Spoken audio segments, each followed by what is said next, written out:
एक नई तस्वीर सामने आई जिसमें आरएलपी के सुप्रीमो हनुमान बेनीवाल, दिल्ली मुख्यमंत्री अरविंद केजरीवाल, पंजाब मुख्यमंत्री भगवंत मान एक साथ नजर आ रहे हैं। इससे पहले भी सोशल मीडिया पर एक तस्वीर सामने आई जिसमें भाजपा सड़क मंत्री नितिन गडकरी और हनुमान बेनीवाल एक साथ नजर आ रहे हैं। मैं आपको बता दूं, कल हनुमान बेनीवाल आरएलपी सुप्रीमो की बेटी दिया का जन्मदिन था। जन्मदिन के कार्यक्रम पूरा जो है वो दिल्ली में ही रखा गया था। इस पर हनुमान बेनीवाल और आम आदमी पार्टी के कई नेताओं एक साथ ही तस्वीर में नज़र आ रहे थे।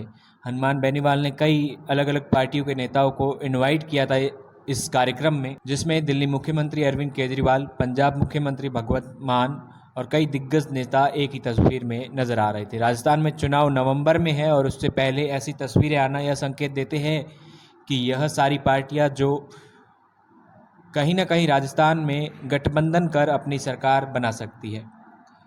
गहलोत सरकार ने अपना बजट सत्र पेश कर कई पार्टियों के सामने मुश्किलें खड़ी कर दी है। बजट में कई जिलों का निर्माण व कई संभाग बनाए गए हैं। गैस सिलेंडर 500 रुपये, बिजली 100 यूनिट तक घरेलू उपभोक्ताओं को मुफ्त और 2000 यूनिट तक किसानों को मुफ्त दी गई है। उसके बाद कई पार्टियों के सामने एक दीवार खड़ी हो गई। राजस्थान में चुनाव में अपना परचम लहराने को लेकर इन तस्वीरों को देखकर हम यह कह सकते हैं कि राजस्थान में यह पार्टियां एकजुट होकर अपनी सरकार बना सकती है। हाल ही में कांग्रेस और बीजेपी में नेताओं को कई फेरबदल कर प्रदेशाध्यक्ष तक बीजेपी ने अपने नए बना दिए हैं। बीजेपी अपना पूरा जोर झोंक रही नज़र आ रही है चुनाव में।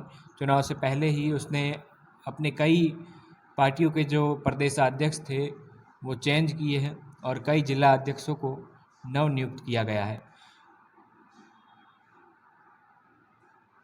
चुनाव को लेकर इसी बीच हनुमान बेनीवाल, आम आदमी पार्टी और बीजेपी मिलकर राजस्थान में अपनी सरकार बनाने की पूरी कोशिश में इन तस्वीरों को देखकर लग सकता है कि नज़र आ रही है। हनुमान बेनीवाल नागौर सांसद है। कहीं ना कहीं इन तस्वीरों को देखकर हम कह सकते हैं कि राजस्थान की चुनाव की बात इस समय ज़रूर हुई होगी। इन तस्वीरों से संकेत यही जाता है कि यह पार्टियां एकजुट होकर चुनाव लड़ सकती है। बड़े लंबे समय से यही चला आ रहा है, एक बार कांग्रेस तो एक बार बीजेपी।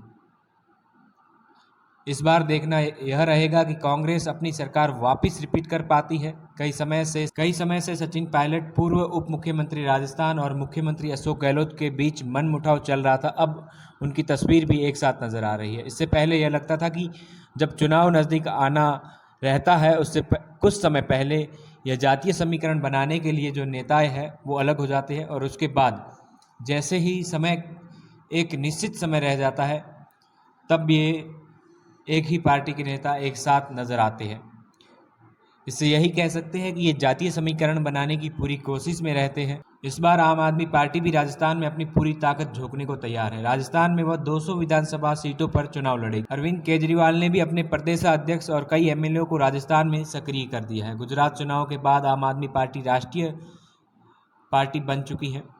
वह अब राजस्थान में चुनाव लड़ने को भी तैयार है। इसी बीच यह तस्वीर आना एक संकेत है कि आरएलपी और आम आदमी पार्टी मिलकर चुनाव राजस्थान में लड़ सकती है।